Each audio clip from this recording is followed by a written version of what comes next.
Hello viewers, আসসালামু আলাইকুম। সবাই কেমন আছেন? আশা করি আল্লাহর রহমতে ভালো আছেন। তো এই তো সকাল সকাল উঠে একদম রান্নাঘরে চলে আসলাম। আর রান্নাঘরে এসে সবার পছন্দের ফেভারিট চা, যেখানে দুধ চা, চুলায় বসিয়ে দিলাম। তো আর আজকে আমার ননদ বলল যে, "ভাবি একটু দুধ চাটা করো। তোমার হাতের দুধ চা খেয়ে আজকের সকালটা শুরু করি।"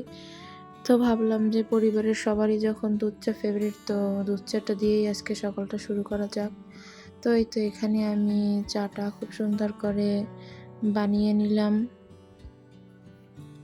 তো এরপরে এই যে এখানে কাপে পরিবেশন করে নিলাম সবার জন্য। আর কিছু চা ফ্লাক্সেও আছে। আর এই তো আমরা যে কজনে খাবো ওই কয় কাপ চাই আর কি মেরে নিলাম। তো এই যে চাটা খাওয়া শেষে এরপরে ভাবলাম যে শুধু চা খেয়ে থাকলে তো আর হবে না। এরপরে দেখা যায় যে 11টা-12টার দিক থেকে একটু ক্ষুধা লাগে। তো সেইজন্য কালকে রাতে একটুখানি ভাত বেঁচে গেছিলো। তো ভাবলাম যে ভাতগুলো না ফালাইয়া যদি এগুলোকে সুন্দর করে একটু পাতলা খিচুড়ি রান্না করা যায়।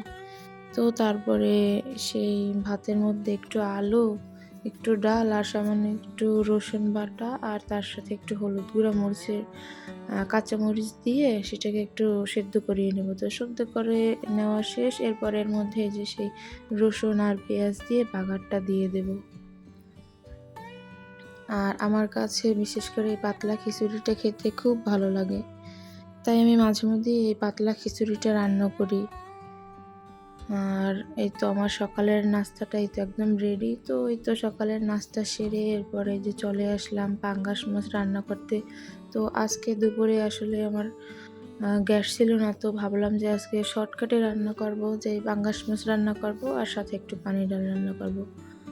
আর এই তো পাঙ্গাস মাছটাকে আমি খুব সুন্দর করে ধুয়ে নেব আর ধুতে ধুতে আপনাদের সাথে কিছু কথা শেয়ার করব। তো ভয়েস দেবার সময় হঠাৎ করে মনে পড়লো যে আমাদের সমাজে কিছু মানুষ আছে যাদের কাজই হচ্ছে শুধু মানুষকে কষ্ট দিয়ে কথা বলা আর ছোট করা। যেমন তারা বলবে, সারাদিন তো ঘরেই থাকো, কাজই বা কী করো। যেন ঘরের কাজটা তাদের কাছে কিছুই মনে হয় না। তুমি তো শুধু রান্না বান্না করো, তোমার কি আর কোনো লক্ষ্য নেই? একটা চাকরি তো করতে পারলে না? বাহ, ঘর পরিষ্কার করলেই যদি সফলতা আসতো। সংসারে মেয়েরা কিছু বোঝে না, শুধু রান্না আর বাজার করা ছাড়া। বাচ্চা মানুষ করছো, তাতে এমন কি বড় কিছু করেছো? তুমি তো কোনো ইনকাম করো না, সংসারের অবদানটাই বাকি। এইসব কথাগুলো যখন আমরা গৃহিণীরা শুনি, তখন আসলে আমাদের এই অসীম শ্রম, ভালোবাসা, ত্যাগ, তখন মনে হয় যেন সব কিছুই আসলে বৃথা। তো এই সমস্ত মানুষগুলোর কথায় আসলে কান না দিয়ে নিজের জীবনের দিকে এগিয়ে চলা। তো কিছু বাস্তব কথাই আসলে একটু বললাম। তো এই তো এরপরে যে আমার মাছগুলো খুব সুন্দর করে আমি কথা বলার মাঝখানে ধুয়ে নিলাম। আর এখানে একটু হলুদ, মরিচ, লবণ দিয়ে একটু খুব সুন্দর করে মেখে নিলাম। তারপরে আমি মাছগুলোকে খুব সুন্দর করে একটু ভেজে নেব। আর পাঙ্গাস মাছটা আমাদের বাসায় সবার ফেভারিট, বিশেষ করে আমার তো খুবই ভালো লাগে পাঙ্গাস মাছ। আর আমাদের বাসার এই পাঙ্গাস মাছটা বলতে গেলে যে এটা ফ্রিজে অবশ্যই থাকবে। তো এই তো আমি পাঙ্গাস মাছটাকে খুব সুন্দর করে ভেজে নেব।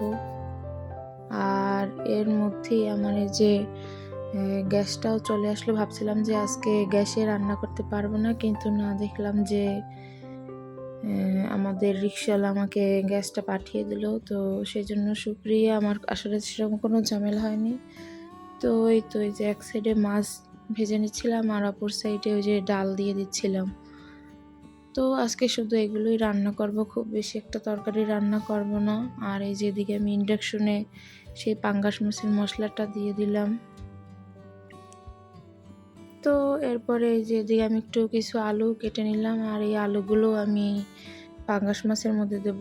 আর আলু দিয়ে পাঙ্গাস মাছটা খেতে আমার বরাবরই ভীষণ পছন্দ। আর বিশেষ করে আমার মেয়েরও আসলে এটা খুব ভালো লাগে। তো এই তো আলু দিয়ে এবার পানিটা দিয়ে দিলাম আর সাথে একটু আলুটা হালকা একটু সেদ্ধ করে নিলাম। তো সেদ্ধ হয়ে যাবার পরে এরপরে আমি এই যে সম্পূর্ণ মাছগুলো এর মধ্যে দিয়ে নেব।